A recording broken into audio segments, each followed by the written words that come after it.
My name is Haley Thompson, and at 27, I'm living my dream as a senior automotive engineer with my own consulting firm. But 5 years ago, my parents betrayed me by selling my most prized possession, my grandfather's 1967 Mustang Fastback, to fund my spoiled sister's whims. The look on their faces when I pulled into their driveway with that same car, fully restored? Priceless.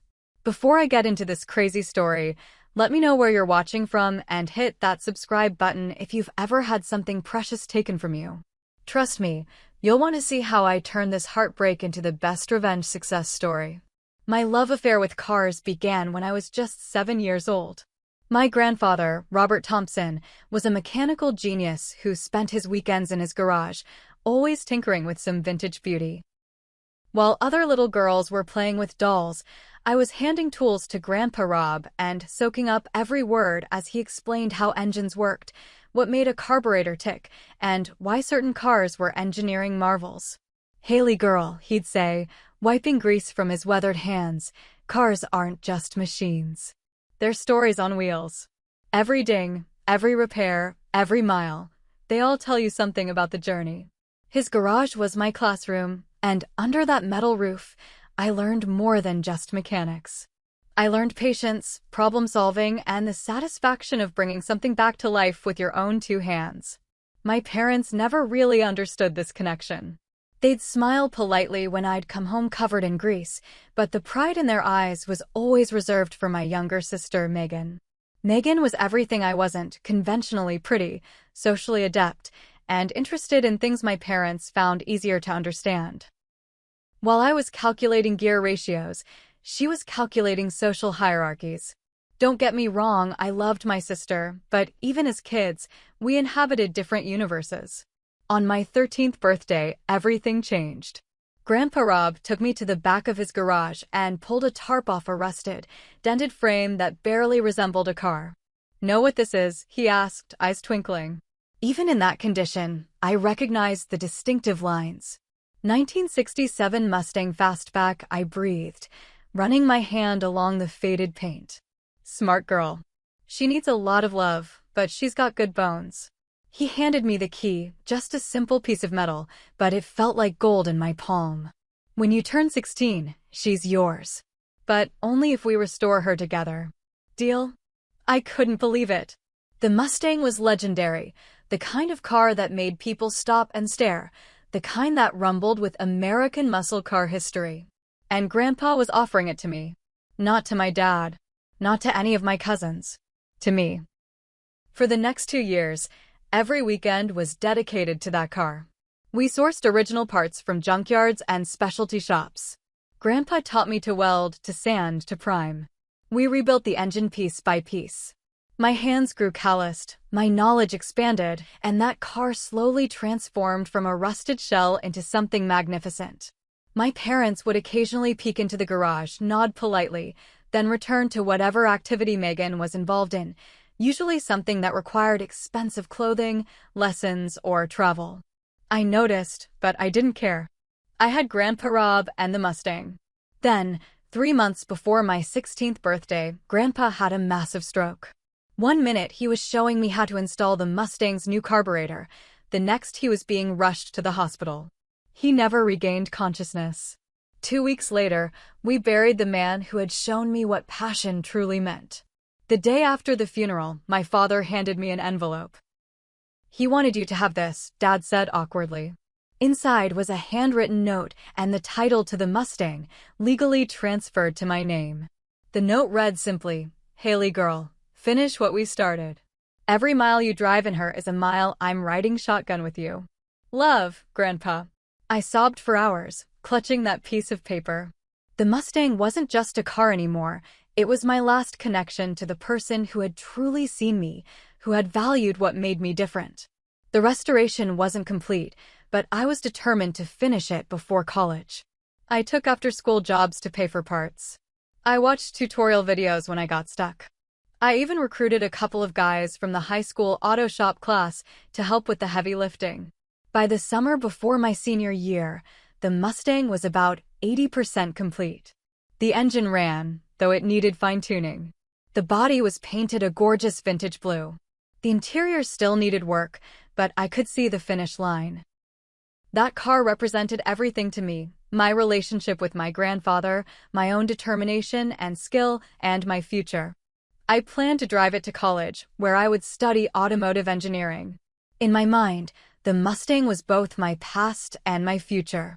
What I didn't know was that my sister had plans of her own, plans that would set us on a collision course, with the Mustang caught in the middle. The letter from Stanford University's School of Engineering arrived on a sweltering July afternoon. I'd been accepted with a partial scholarship, enough to make attendance possible, but not enough to cover everything. Still, I was ecstatic. This was my dream school, the first step toward a career designing the cars of the future. My parents congratulated me with tight smiles that didn't quite reach their eyes. Later that night, I overheard them discussing finances in hushed tones. "We just don't have enough for both girls," my mother whispered. The Stanford tuition, even with Haley's scholarship, plus Megan's cheerleading camp and her junior year expenses. "We'll figure it out," my father assured her. "We always do." I should have recognized the warning signs, but I was too caught up in my excitement about Stanford and too focused on finishing the Mustang's restoration before leaving for college. I picked up extra shifts at the local auto parts store, saving every penny for the vintage leather upholstery I'd found for the seats. Meanwhile, Megan had been selected for an elite cheerleading camp in Texas, a once-in-a-lifetime opportunity, according to my parents. The camp cost nearly $5,000, not including the new uniforms, travel expenses, and necessary shopping trips for appropriate clothing. On top of that, Megan had started campaigning for a brand new Jeep Wrangler for her 16th birthday, which was coming up in the fall. "Everyone in my squad has their own car," she complained over dinner one night. "I can't keep having Mom drive me to practices. It's humiliating." I rolled my eyes but kept quiet. I was used to Megan's dramatics and my parents' indulgence. The day everything changed started normally enough. I worked a morning shift at the auto parts store, then headed to my friend Tyler's house to use his garage lift for some underbody work on the Mustang. I'd been keeping the car there for the past few weeks since Tyler had better tools. When I got home around 7 p.m., my parents and Megan were sitting in the living room, an unusual tableau of calm that immediately set off alarm bells in my head. "What's going on?" I asked, dropping my backpack by the door. My father cleared his throat. "Haley, we need to talk about college expenses." "I know it's tight," I said quickly. "I'm applying for more scholarships, and I can work part-time while I'm at school." "That won't be necessary," my mother cut in with a strange smile. "We've found a solution." "We sold the Mustang," my father announced flatly. The words didn't make sense at first. "Sold the Mustang? My Mustang? The one in Tyler's garage? What are you talking about?" I demanded, my voice rising. "You can't sell the Mustang. It's mine. Grandpa left it to me. I have the title." "The title that's kept in our safe," my father corrected. "You're a minor, Haley. Legally, we have custody of your property until you're 18. The room seemed to tilt sideways. "You went to Tyler's and took my car?" I couldn't believe what I was hearing. "We explained the situation to Tyler's parents," my mother said defensively. "They understood completely." "Who did you sell it to? How much did you get?" I was shouting now, tears streaming down my face. "A collector from Oklahoma.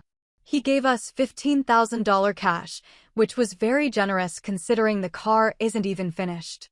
I nearly choked. $15,000? That car is worth 3 times that much when restored. The engine alone is worth whatever someone will pay for it, my father interrupted firmly. "This way, we can cover the remainder of your Stanford tuition, Megan's camp, and put a down payment on a sensible used car for her." I turned to look at my sister, who had remained suspiciously quiet throughout this exchange. She had the decency to look slightly uncomfortable, but I caught the satisfied gleam in her eye. "You knew about this," I said quietly. "You knew they were selling my car so you could go to cheer camp and get your own car." "It's not like you were even driving it," Megan defended. "It was just sitting in Tyler's garage collecting dust. Besides, you're going to college across the country. What were you going to do, drive it to California?" "Yes!" I screamed. That was exactly my plan. To finish restoring MY car, the car MY grandfather left to me, and drive it to college. The car that I've poured 3 years of work into. Haley, that's enough, my father said sternly. What's done is done. The car is gone. The buyer picked it up this morning. This morning, while I was working my shift, saving money for parts, my parents had snuck behind my back and sold my most precious possession. How could you do this? I whispered, my voice breaking. That was all I had left of Grandpa. Don't be so dramatic, my mother sighed. It was just a car, and not even a functional one at that. This way, everyone gets what they need. You get to go to Stanford without crushing student loans, and Megan gets what she wants, I finished bitterly. Like always. I turned and walked out of the house, ignoring their calls to come back. I spent that night at Tyler's, crying until I had no tears left. The empty space in his garage where the Mustang had been parked was a physical representation of the hole in my heart. The next morning, I made 3 decisions that would change the course of my life. First, I would go to Stanford as planned, but I would not accept a single penny from my parents. I would take out loans, find scholarships, work multiple jobs if necessary. Second, I would become so successful in my field that one day I could buy back the Mustang, or one just like it, without their help. And third, I would never forgive them for what they had done. I returned home long enough to pack my essential belongings. As I was loading boxes into Tyler's truck, my father approached with a check. Your portion of the car money, he explained, holding it out to me. $5,000 toward your tuition. I looked at the check, then back at my father's face. Without a word, I tore the check into tiny pieces and let them flutter to the driveway. Haley, he called after me as I climbed into Tyler's truck. Don't be foolish. You need this money. No, I said with a calmness I didn't feel. What I needed was for my parents to respect what was mine. What I needed was the one thing Grandpa left me. What I needed was for you to see me, just once, the way you see Megan. I closed the door and nodded to Tyler to drive. In the rearview mirror, I watched my father standing in the driveway, surrounded by the confetti of his torn check, growing smaller and smaller until he disappeared completely. Stanford University's campus sprawled before me like something from a dream, Spanish colonial buildings with terracotta roofs, palm trees swaying in the California breeze, and the promise of a fresh start. I arrived with 6 suitcases, 3 maxed-out credit cards, and a determination that burned hotter than the engine I'd lovingly rebuilt for the Mustang. The first week of classes, I met with the financial aid office and laid out my situation. I needed to be completely self-sufficient. The counselor looked skeptical when I explained that I wouldn't be accepting any parental contributions, but she helped me find additional scholarships and work-study opportunities. It wouldn't be enough, but it was a start. Within a month, I had 3 jobs, morning shifts at a campus coffee shop, weekend work at a local garage, and tutoring engineering students in the evenings. I slept 4 hours a night and subsisted on ramen and coffee. But with every paycheck, every exhausted night spent studying, I felt a fierce pride. This was my life now, built with my own hands, just like I'd been building that car. During my first semester's automotive design seminar, I met Professor Jessica Reed, a former lead engineer at Tesla who had helped design their revolutionary battery systems. After class one day, she stopped me as I was packing up my books. Thompson, right? She asked, peering at me over stylish glasses. Your analysis of the combustion efficiency problem was impressive. Thank you, Professor, I said, trying not to show how much the compliment meant to me. Do you have industry experience? Your understanding of practical applications is unusual for a freshman. I hesitated, then told her about the Mustang, how my grandfather had taught me to rebuild engines, how I'd spent 3 years restoring the car, and how it had been sold without my consent. Professor Reed listened without interruption, then nodded. Their loss, she said simply. My research team has an opening for an undergraduate assistant. The pay is decent, and the experience will be valuable. Interested? That was the beginning of my real education. Under Professor Reed's mentorship, I thrived. My project work focused on improving efficiency in hybrid engine systems, a perfect blend of classic combustion mechanics and cutting-edge technology. By my junior year, We had developed a modification that improved fuel efficiency by 22% without sacrificing performance. Meanwhile, contact with my family dwindled to near nothing. I went home that first Thanksgiving only to find that Megan was driving a nearly new Jeep Wrangler, not the sensible used car my parents had initially described. She spent the entire weekend talking about her popularity at school, while my parents asked superficial questions about Stanford that never touched on my actual accomplishments. I didn't go home for Christmas, or spring break, or the following summer. My mother called occasionally, her voice always tinged with a forced cheerfulness that grated on my nerves. "We miss you, honey," she'd say. "Dad and I were thinking maybe we could fly out to visit you." "I'm busy," I'd reply. Midterms. Research. Work. Always an excuse, always true enough to be believable. My father's calls were less frequent and more awkward. "Your mother worries about you," he'd say, as if his own concern was too painful to acknowledge directly. I never asked about the Mustang. I couldn't bear to know where it was or what had happened to it. In my mind, it existed in a suspended state, neither mine nor truly gone. By senior year, the prototype hybrid system Professor Reed and I had developed caught the attention of several major automotive companies. Our patent application was pending, and job offers started rolling in. I accepted a position with Rivian, the electric adventure vehicle company, at their research facility in Michigan. The starting salary made my student loan debt seem manageable, and the work aligned perfectly with my interests. At graduation, I scanned the crowd out of habit, not expecting to see my family. I'd sent them an announcement but told them not to come. I was too busy with the ceremony and moving preparations to entertain visitors, I'd explained in the email. So I was surprised to spot my parents in the audience, dressed uncomfortably in their Sunday best, my father's hand raised in a tentative wave when our eyes met. Megan wasn't with them. After the ceremony, we engaged in the most painful small talk I'd ever experienced. They complimented my honors courts and asked about my new job. I answered politely but briefly. When my father reached to hug me goodbye, I allowed it but didn't return the embrace. "We're proud of you, Haley," he said, his voice rough with emotion. "I know you don't believe that, but we are." "Thanks for coming," I replied, stepping back. "I have to go. My friends are waiting to help me pack up my apartment." That was the last time I saw them in person for nearly 3 years. At Rivian, I threw myself into my work with the same intensity I'd once devoted to the Mustang. My hybrid engine technology was incorporated into their new line of vehicles, earning me a promotion and a significant bonus when the patent was finally approved. By 25, I was leading my own research team. By 26, I had enough capital and industry connections to launch Thompson Automotive Consulting. The distance, both geographical and emotional, between my family and me had solidified into something that felt permanent. Occasional phone calls on birthdays and holidays maintained the thinnest veneer of connection. From these conversations, I gleaned snippets of information. My father was still at the same company, but worried about downsizing. My mother had developed some health issues she vaguely described as nothing serious. Megan had dropped out of college to pursue influencer status, with limited success. I listened and made appropriate noises of concern, but their problems felt like stories from a book I'd read long ago, familiar, but not quite real.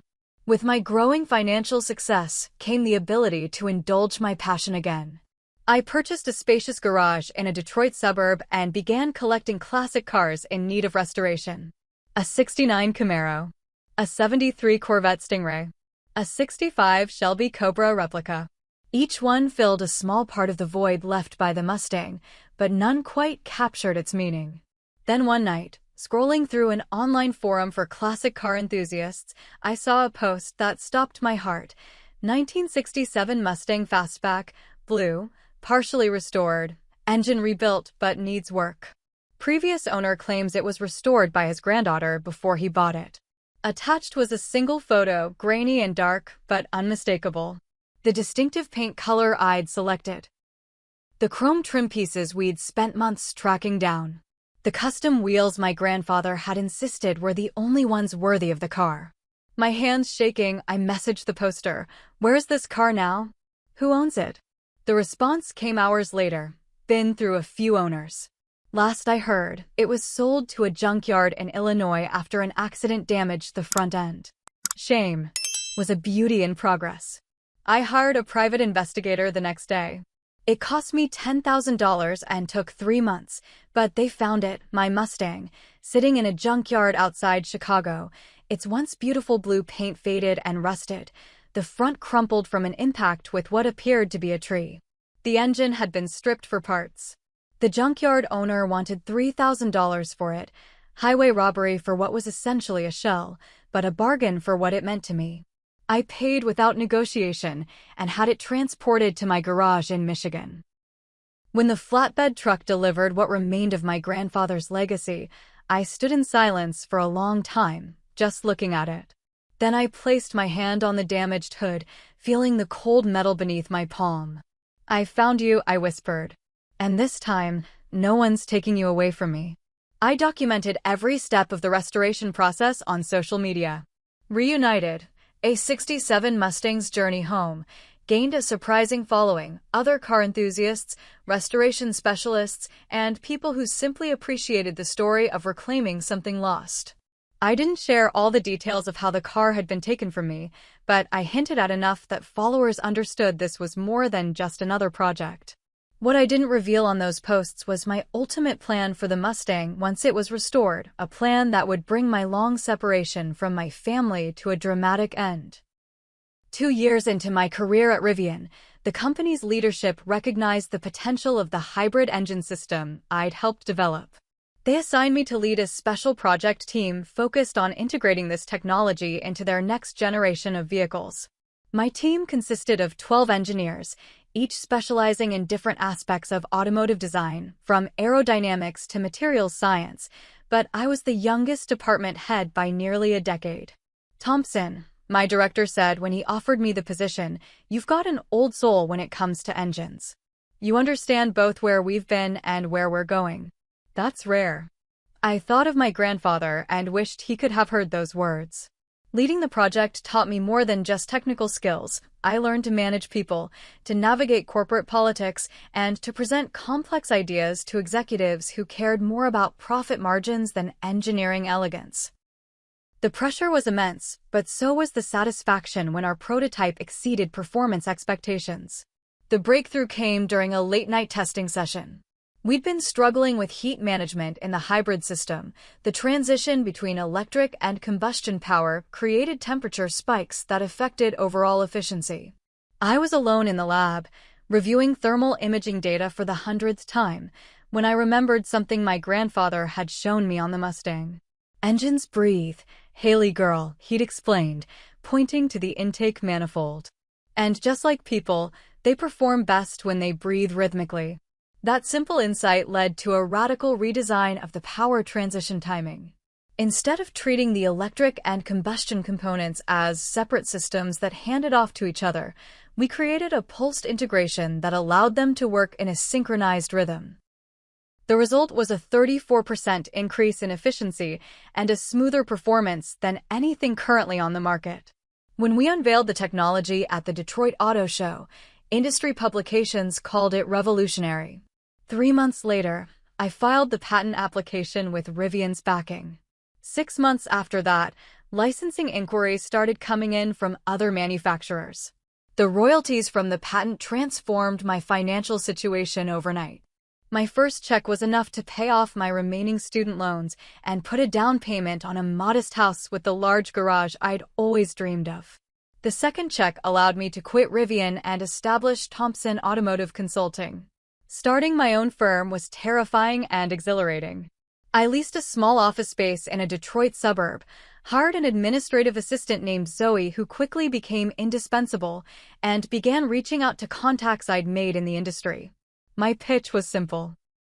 I offered specialized consultation on efficiency optimization, particularly for companies developing hybrid or transitional technologies.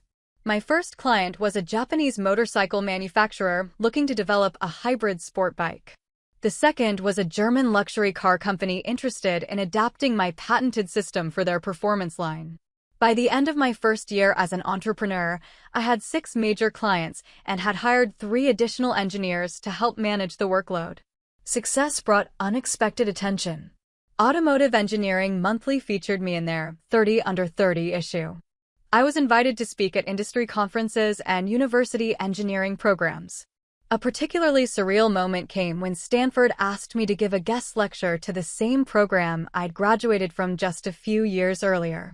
After one such speaking engagement, I was approached by a silver-haired man in an impeccable suit who introduced himself as Martin Weiss, CEO of Classic Revolution, a company known for creating modern electric versions of classic cars. "Ms. Thompson," he said, shaking my hand firmly, "your work on hybrid systems is impressive, but what caught my attention was your obvious passion for classic automobiles.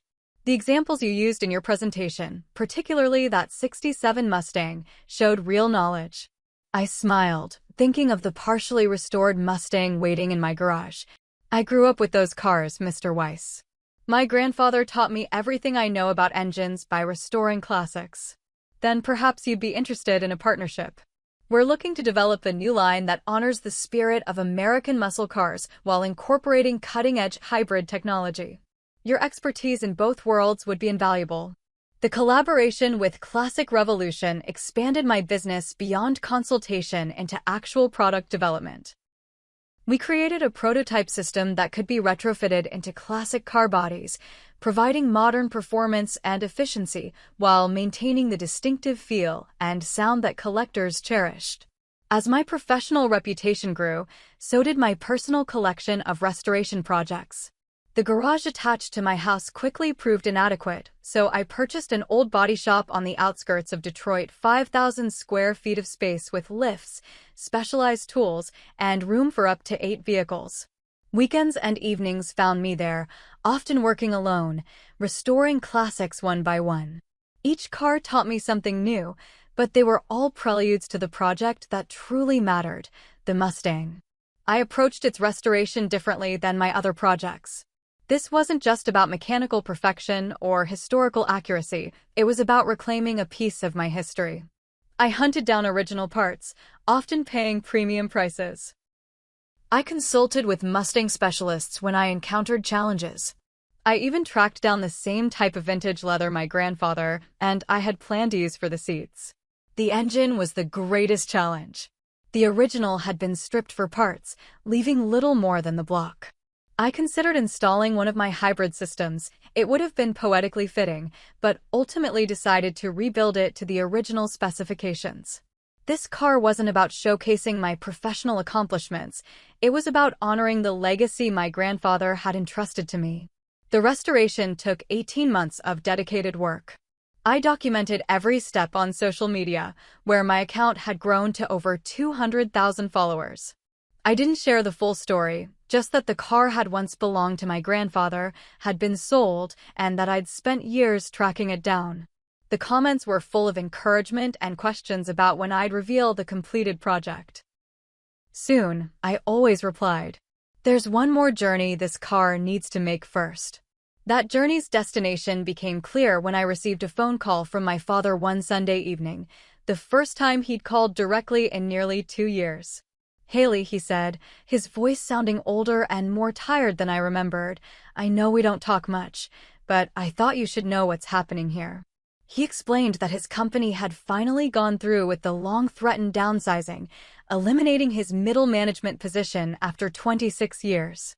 At 58, he was struggling to find comparable work. Meanwhile, my mother's nothing serious health issues had developed into rheumatoid arthritis, requiring expensive medication that their insurance only partially covered. "We've had to sell the house," he said, the words clearly painful for him. "We're moving into a condo next month. Much smaller, but it's what we can afford now." I listened, feeling a complicated mix of sympathy and lingering resentment. "What about Megan?" I asked. "Is she helping?" My father's silence spoke volumes before he finally answered. "Megan's got her own situation. She's back living at home, actually. Her influencer career didn't. Well, she's between jobs right now." Translation: Megan was still being supported by my parents, even as they faced financial ruin. I'm sorry to hear about all this, I said carefully. It sounds like a difficult time. We'll manage, he replied with forced brightness. We always do. But it would be good to see you, Haley. It's been too long. After we hung up, I sat in my garage, staring at the now gleaming Mustang. The restoration was complete. The car was actually better than it had been when my parents sold it, better even than what my grandfather and I had originally planned.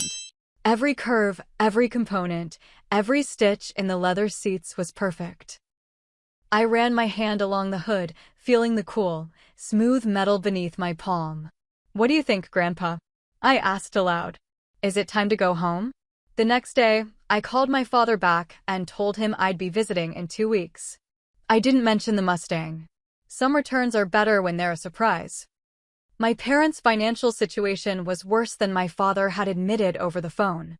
As I dug deeper through careful questions during our occasional calls, the full picture emerged. Not only had Dad lost his job, but their savings had been severely depleted by a combination of my mother's medical expenses and Megan's constant financial needs. They had been forced to sell the family home, the 4-bedroom colonial where I'd grown up, and downsize to a 2-bedroom condo in a less desirable neighborhood. The process had been rushed, forcing them to sell furniture and belongings that wouldn't fit in the smaller space. Many of these items had been drastically undervalued in their haste to liquidate. Your mother's having a hard time adjusting, my father confided during one call. She keeps talking about the garden she had to leave behind. The garden had been my mother's pride and joy. Carefully cultivated roses, a small vegetable patch, and flowering trees she'd planted when each of us was born. Mine was a cherry tree that bloomed spectacularly each spring. Megan's was a dogwood with delicate white flowers. Both were now the property of strangers. Mom's health issues had progressed beyond the initial diagnosis. The rheumatoid arthritis affected her hands severely, making it difficult for her to perform everyday tasks.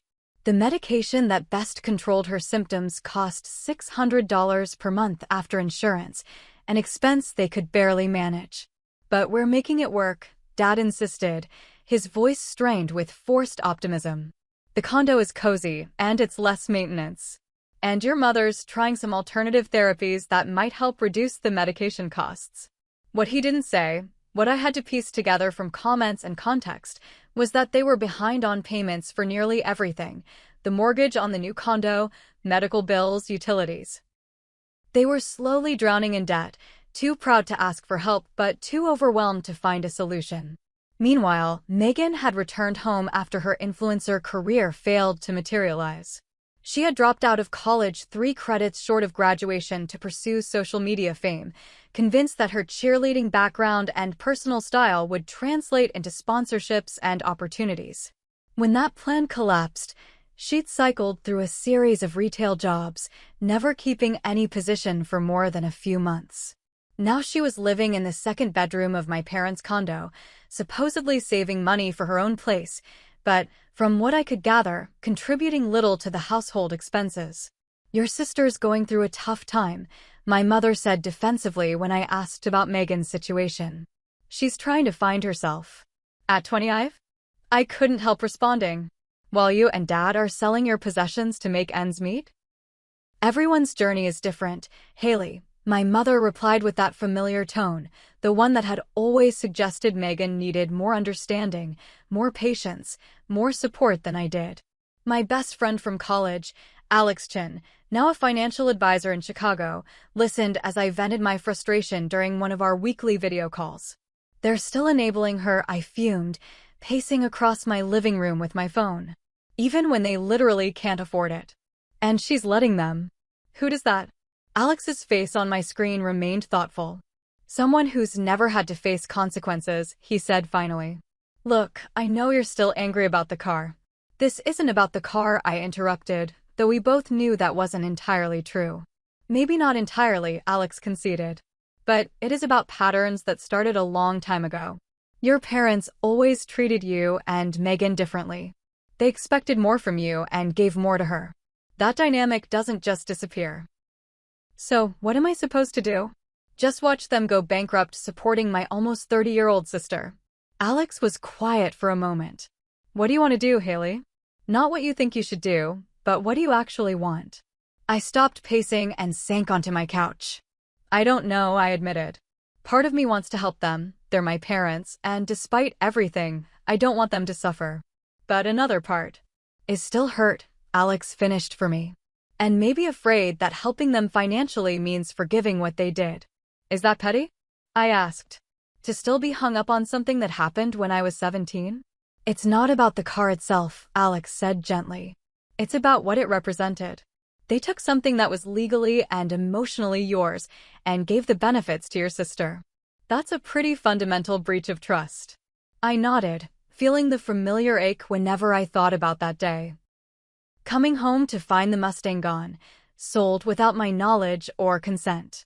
But here's something to consider, Alex continued. Forgiveness doesn't have to be about them.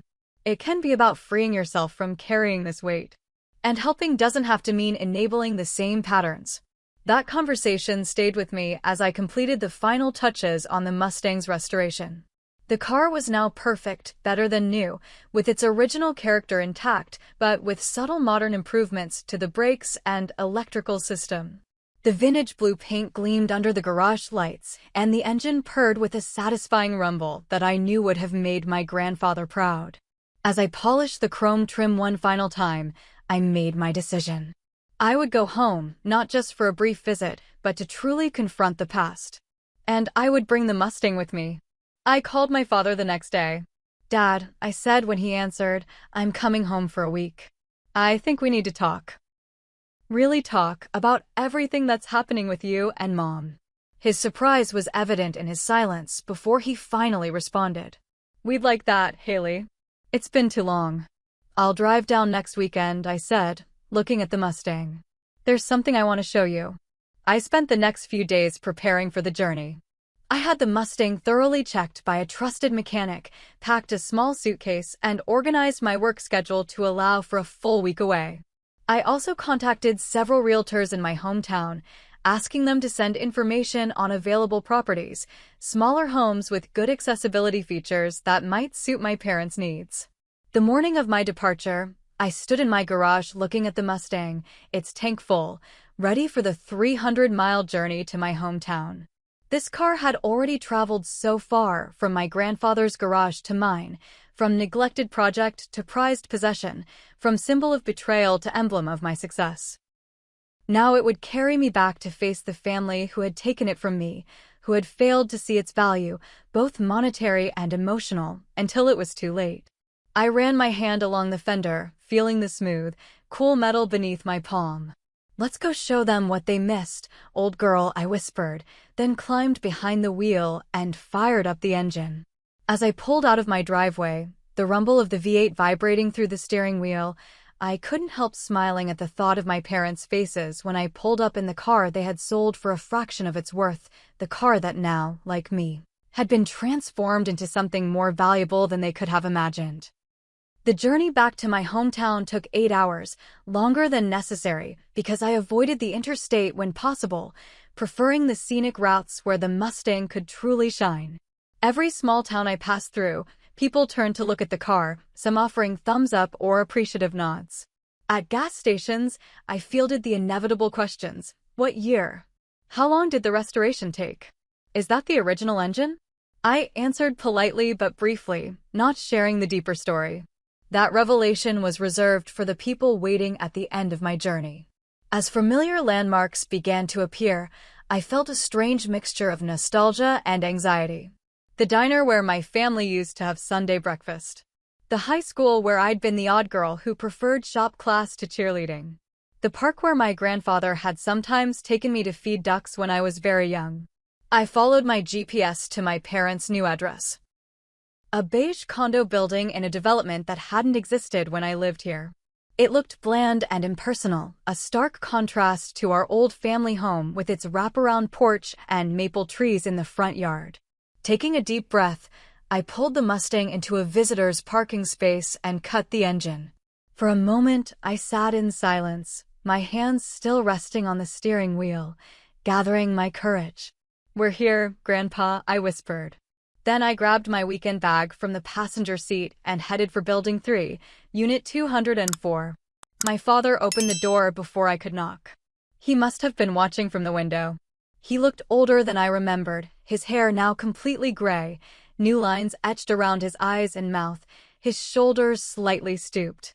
But his eyes lit up when he saw me, and for a second, I glimpsed the dad who had once pushed me on swings and taught me to ride a bike.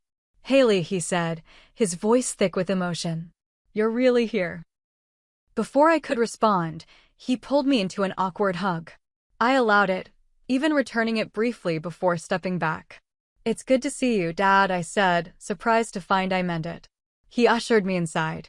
The condo was indeed small, a combined living and dining area, a galley kitchen visible through a pass-through, and a hallway that presumably led to the bedrooms.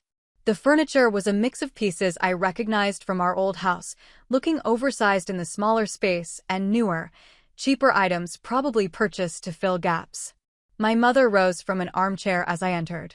Like my father, she had aged visibly, her hair thinner, her face more drawn. But the most noticeable change was in her hands, which were slightly swollen and bent at the joints.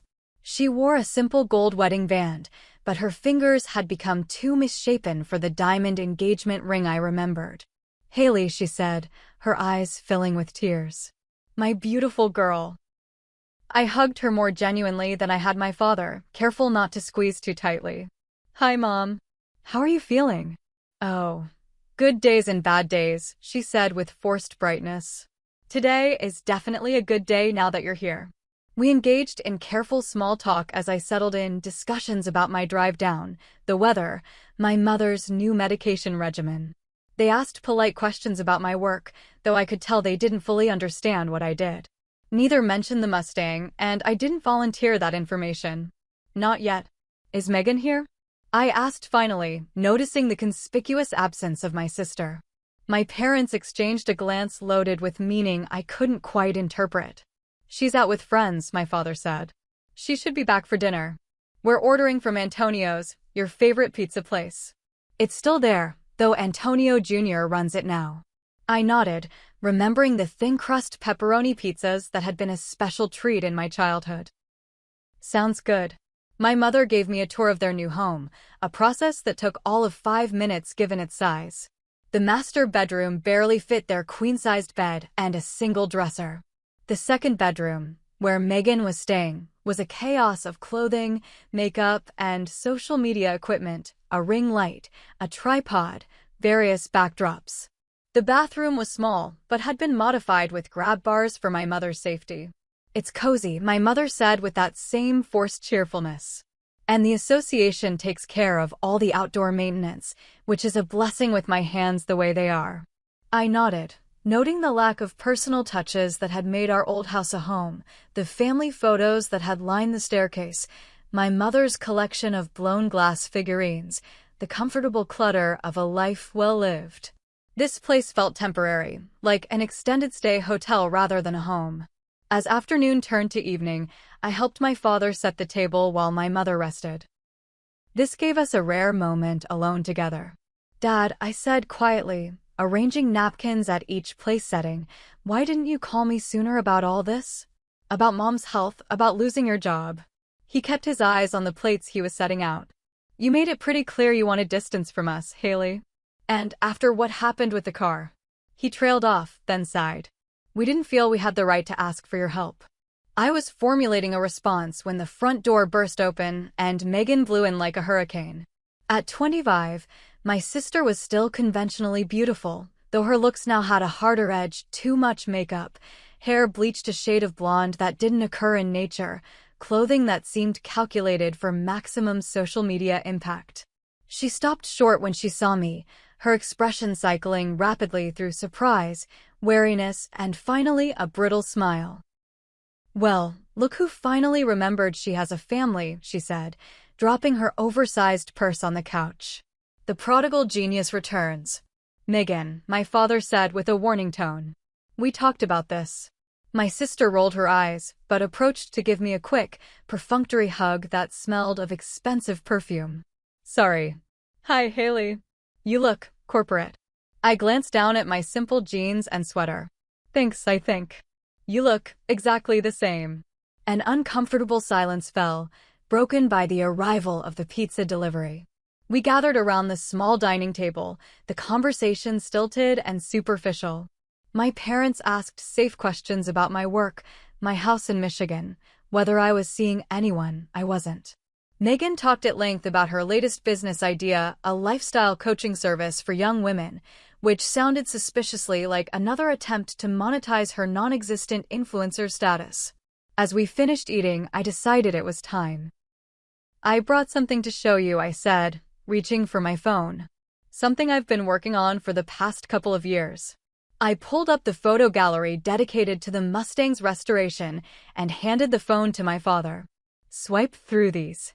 His brow furrowed in confusion as he looked at the first image, the Mustang as I'd found it in the junkyard, damaged and rusted.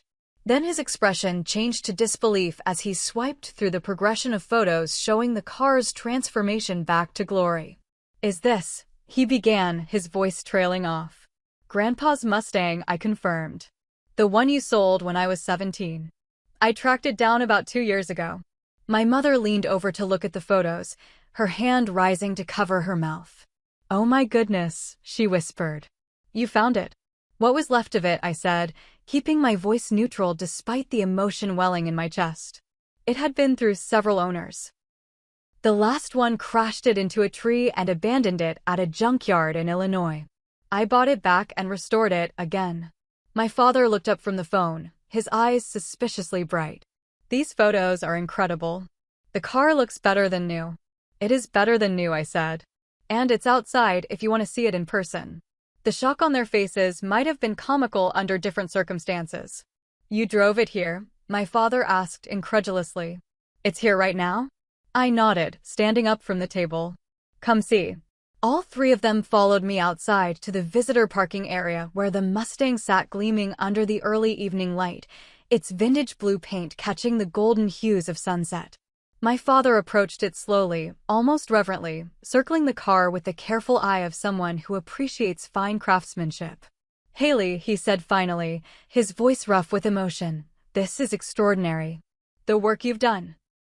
He trailed off, shaking his head in amazement. My mother was more direct. "I'm so sorry," she said simply, tears tracking down her cheeks. "We should never have sold it. We didn't understand what it meant to you." Megan hung back, her expression unreadable.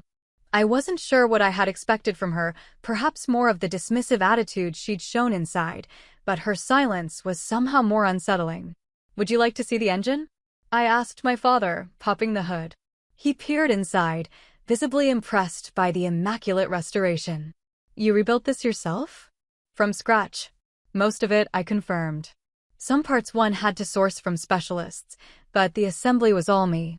"Your grandfather would be so proud," he said quietly. Then, to my surprise, he began to cry, not just tears, but actual sobs that shook his shoulders. I stood awkwardly, unsure how to respond to this display of emotion from my stoic father. After a moment, I reached out and placed my hand on his arm. "Dad," I said gently, "would you like to take it for a drive?" He looked up, wiping his eyes with embarrassment. "Really? You'd let me drive it?" "Keys are in the ignition," I said, stepping back. "Just you and me, like when you taught me to drive in the high school parking lot." My father slid into the driver's seat with reverence, his hands caressing the steering wheel. I walked around to the passenger side and got in beside him. As he turned the key, the engine roared to life, its deep rumble seeming to vibrate through our bodies. "Remember to give it a little extra gas when you shift into second," I advised as he pulled carefully out of the parking space. "The clutch grabs high." We drove in silence for several minutes, my father growing more comfortable with the car's power and handling. Finally, on a straight stretch of road outside town, he spoke. "I've regretted selling this car every day since we did it," he said, eyes fixed on the road ahead. "Not just because of how it hurt you, though that's been hard enough to live with, but because I let myself be pressured into making a decision I knew was wrong." "Pressured by who?" I asked, though I suspected I knew the answer. "By your mother, partly. She never understood why the car mattered so much to you." "By financial stress, certainly." He paused. "And by Megan. She was very insistent about needing money for her activities, her car, her social standing. And now? I prompted when he fell silent. Now we're paying the price for a lifetime of those decisions, he said heavily. For always giving Megan what she wanted instead of what she needed. For not appreciating your independence and drive. For selling a car that would now be worth, he broke off, shaking his head. About $120,000 in this condition, I supplied. Maybe more to the right buyer. He whistled low.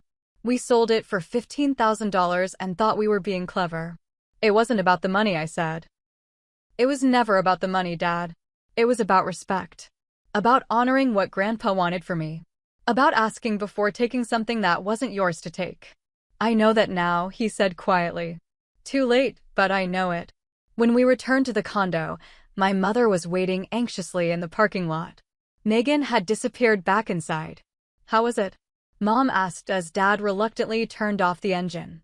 Like driving a piece of history, he replied, patting the dashboard affectionately before getting out. Haley's done something remarkable here. We returned inside to find Megan on the couch, scrolling through her phone with affected disinterest. As we settled in the living room, the conversation inevitably turned to my parents' financial situation. We're managing, my father insisted, though his expression belied his words. Dad, I said gently, I know about the medical bills, the mortgage payments, everything. You don't have to pretend things are fine. My mother looked startled. How did you? I'm good at research, I said simply. And Dad's told me more than he probably realizes during our calls. I turned to Megan, who was still pretending to focus on her phone. What I don't understand is why you're not helping them. You're living here rent-free while they're drowning in debt. Megan's head snapped up, her eyes flashing. Not all of us have fancy engineering degrees and patent royalties, she snapped. Some of us are still trying to figure things out. You're 25, Megan. Mom and Dad are in their late 50s with serious health and financial problems. When exactly are you planning to start contributing?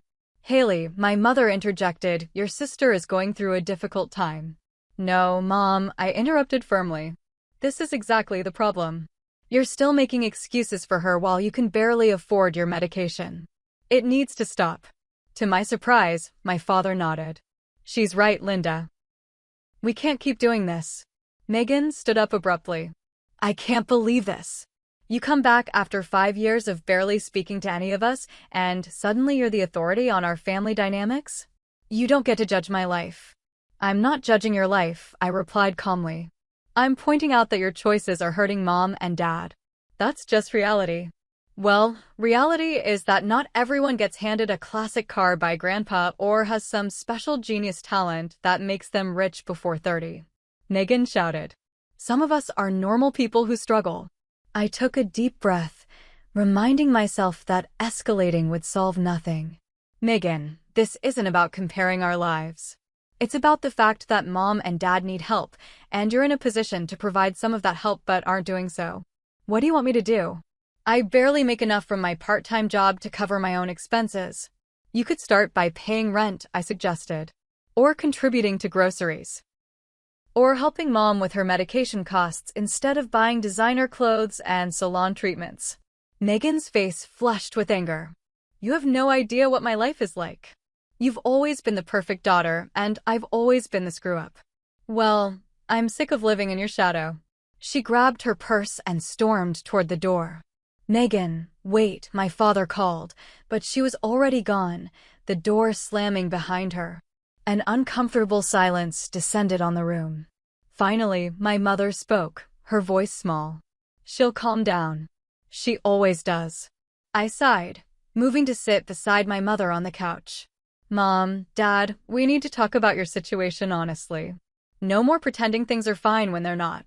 Over the next 2 hours, we had the most candid conversation of our adult lives. They laid out their financial reality in stark terms.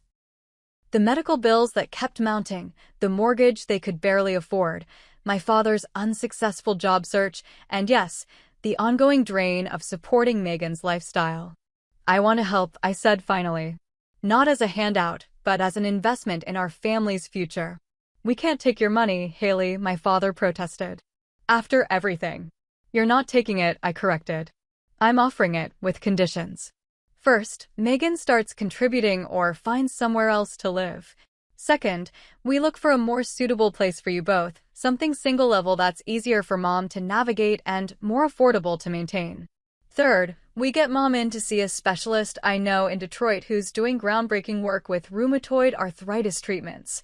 My parents exchanged a long look, having one of those silent conversations that only couples who have been together for decades can have.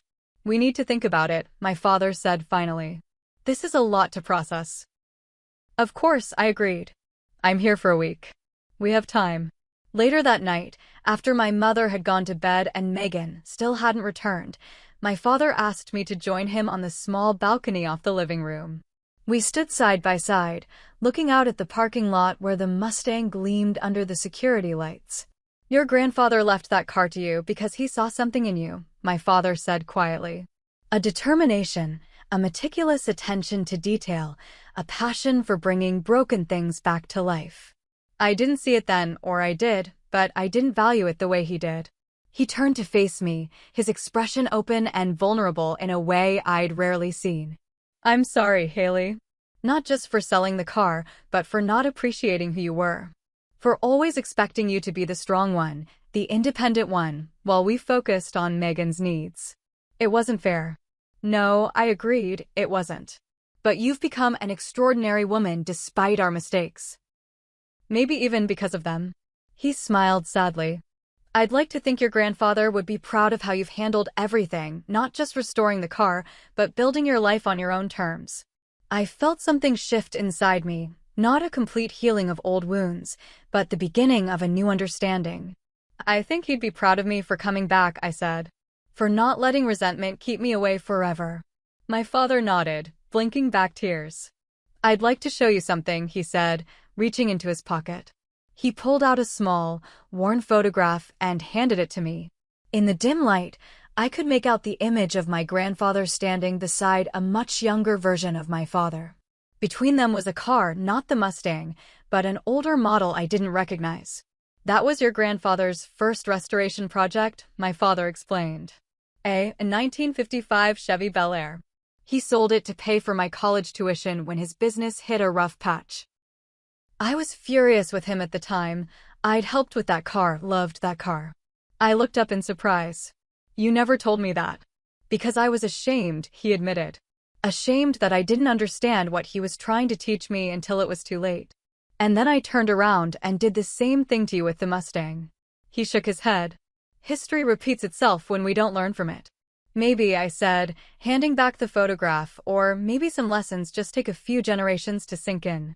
We stood in companionable silence for a while longer before returning inside. As I settled onto the pull-out couch that would be my bed for the week, I realized that the Mustang had once again become more than just a car. It was now a vehicle for a different kind of restoration. Not of metal and chrome, but of trust and understanding between a father and daughter who had both lost their way.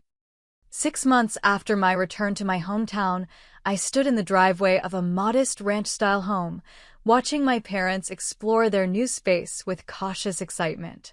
The single-level layout with wide doorways would accommodate my mother's mobility needs as her condition progressed. The manageable yard featured raised garden beds at a height she could tend without bending. The location, just 15 minutes from their old neighborhood, kept them connected to familiar surroundings while providing a fresh start. I hadn't simply bought them a house. That would have perpetuated the dependency patterns our family needed to break. Instead, I'd worked with a financial advisor to structure an arrangement that protected everyone. My parents sold their condo, contributed the proceeds as a down payment, and I covered the remainder. They paid a modest rent that went toward building equity in the property, which would eventually transfer to them. It wasn't charity. It was a sound investment in their stability and our relationship. The changes in our family dynamic hadn't happened overnight. After my initial visit, I'd returned to Michigan to establish a satellite office of Thompson Automotive Consulting in my hometown. The expansion made business sense. The area had a growing tech sector with several companies interested in our services, but the personal benefits were equally significant. My father now worked part-time managing the administrative aspects of the local office. At 59, He wasn't ready for retirement, and his decades of business experience proved valuable in handling client relations and office operations. The position restored his sense of purpose and dignity while providing income that helped with their expenses. "Haley," he called from the kitchen, "come see this view of the backyard. Your mother's already planning where to plant her roses." I joined my parents at the large kitchen window that overlooked a small but sunny yard. My mother stood with her arm linked through my father's, her face more relaxed than I'd seen it in years. "I thought maybe a cherry tree on the left side," she said, pointing. "To replace the one from our old house." The mention of the tree she'd planted when I was born, a gesture I hadn't known she remembered so specifically, caught me by surprise. "I'd like that," I said simply. My mother's health had stabilized thanks to the specialist I'd connected her with in Detroit. The new treatment protocol hadn't cured her rheumatoid arthritis, but it had significantly reduced her pain and slowed the progression of joint damage. More importantly, she'd started therapy to address the anxiety that had fueled much of her enabling behavior toward Megan.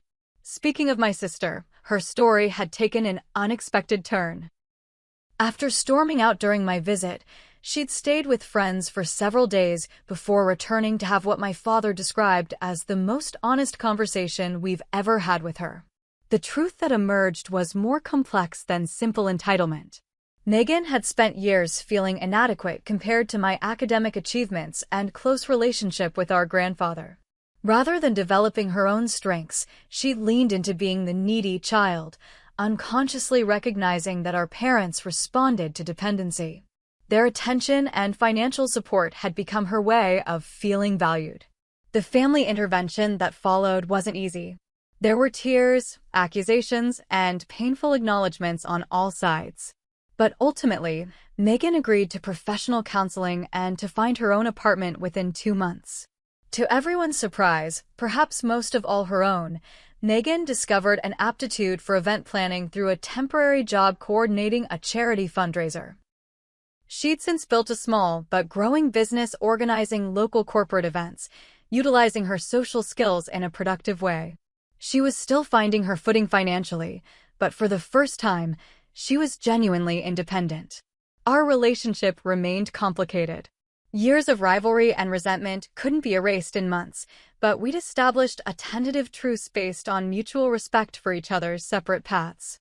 The sound of a car pulling into the driveway interrupted my thoughts. Through the window, I watched Megan emerge from her used Honda Civic, a practical vehicle she'd purchased herself to replace the gas-guzzling Jeep our parents had helped fund years ago. "Perfect timing," my mother said. "She's bringing lunch from that new deli downtown." As my sister entered carrying bags of food, I noticed the changes in her appearance: simpler clothing, less dramatic makeup, a more natural hair color. But the most significant change was in her demeanor. A newfound confidence that came from earning her own way rather than performing for attention. "Kitchen's nice," she commented, setting down the bags. "Better than that closet they called a kitchen in the condo." After lunch, while my parents unpacked boxes in their bedroom, I found myself alone with Megan in the living room, arranging books on the built-in shelves. "Thanks," she said abruptly, not looking at me as she aligned a row of my mother's favorite novels.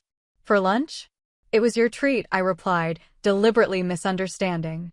Megan rolled her eyes, a familiar gesture that was somehow comforting in its familiarity. "For not giving up on them. On us. You could have just sent money from Michigan and washed your hands of the whole mess."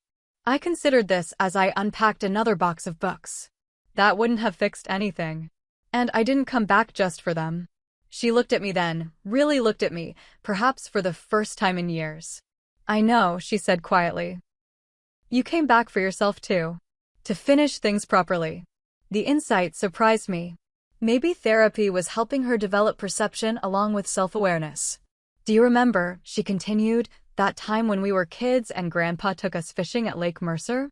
You caught that huge bass, and I was so jealous I pushed you into the water." I laughed at the memory. "And then you felt so guilty you jumped in after me, even though you couldn't swim very well." "Grandpa had to rescue both of us," Megan said, smiling. "He wasn't even mad. He just said, 'Thompson girls don't do anything halfway, do they?' The shared memory created a moment of genuine connection between us.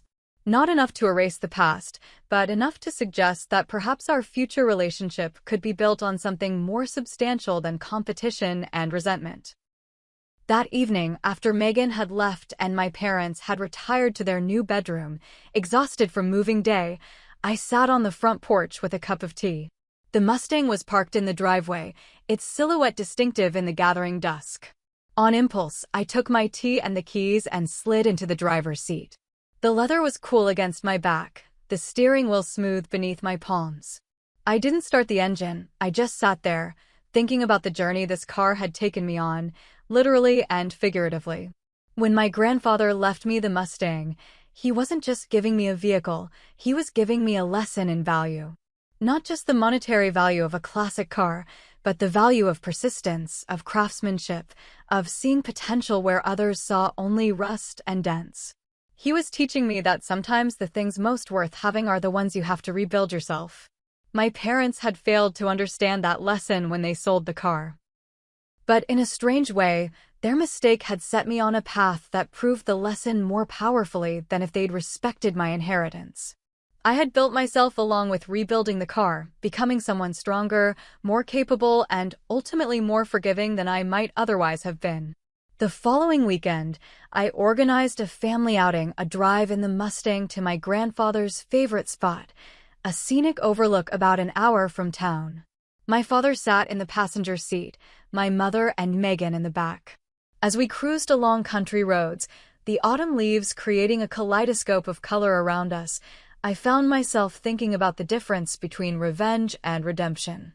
I had initially tracked down the Mustang with something like revenge in mind, a desire to show my family what they had thrown away, both in terms of the car and in terms of their relationship with me. But somewhere along the way, the project had transformed into something else. A journey toward healing rather than retribution. As we reached the overlook and parked, all four of us sat in silence for a moment, taking in the spectacular view of rolling hills and the river valley below. Then, without discussion, we got out and walked to the guardrail. "Your grandfather proposed to your grandmother here," my father said suddenly. "Did he ever tell you that?" I shook my head, surprised. "No, he never mentioned it. It was right after he came back from Korea," my father continued. "He said he wanted to show her that no matter how bad things got, and they'd been pretty bad in the war, there was always something beautiful waiting if you just kept going." My mother slipped her hand into my father's, her swollen fingers entwined with his. Megan stood slightly apart, taking photos of the view with her phone, not for social media, I realized, but simply to remember the moment.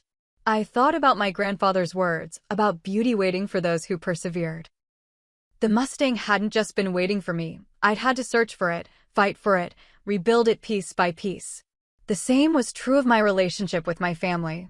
The betrayal had happened, the hurt was real, but healing was possible with effort and time. That evening, back at my parents' new home, I sat with my father on the back patio. The cherry tree my mother wanted wouldn't be planted until spring, but we could already envision how it would look, how it would grow over the years. "You know," my father said, "when your grandfather left you that car, I was a little hurt. I thought maybe he'd leave it to me, and then I could pass it on to you someday." "Why do you think he didn't?" I asked, curious about this perspective I'd never considered. My father thought for a moment.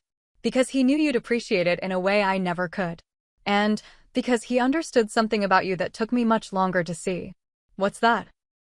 "That you needed to know someone believed in you completely, without reservation. That you needed a legacy that was yours alone, not something filtered through your parents' expectations." He smiled sadly. He was right, of course. I just wish I'd understood it before we made such a terrible mistake. "We can't change the past," I said, echoing words my grandfather had often used. "We can only rebuild what's broken and drive on." My father laughed. "Is that a car metaphor I hear from the automotive engineer?" "Occupational hazard," I admitted with a smile. In the months that followed, our family continued the delicate work of rebuilding. We established new boundaries, new ways of communicating, new respect for each other's separate journeys. It wasn't always smooth, old patterns sometimes reasserted themselves, and progress wasn't linear. But like the restoration of a classic car, the process itself became valuable. Each small repair, each replaced part, each careful adjustment brought us closer to something that worked better than before. Not perfect, not brand new, but authentic and roadworthy. I established the Robert Thompson Memorial Scholarship for Young Mechanics at the local community college, using some of my patent royalties to fund an annual award that covered tuition and tools for a promising student. The first recipient was a 17-year-old girl who reminded me of myself, determined, meticulous, and passionate about bringing old engines back to life. Sometimes the car isn't just a car, and the journey back isn't just about the miles. It's about rebuilding engines and relationships, one part at a time. My grandfather understood that when he left me the Mustang. It just took the rest of us a little longer to learn the lesson. Have you ever had something precious taken from you that you later reclaimed? Or have you experienced a family conflict that eventually led to healing? Share your story in the comments below. I'd love to hear how you navigated your own journey of rebuilding what was broken. Don't forget to like this video if you found something valuable in my story, subscribe for more real-life experiences, and share with someone who might need to hear that sometimes losing what you love can eventually lead you to become someone stronger. Thank you for being part of this journey with me, and remember, the road ahead is always worth the drive.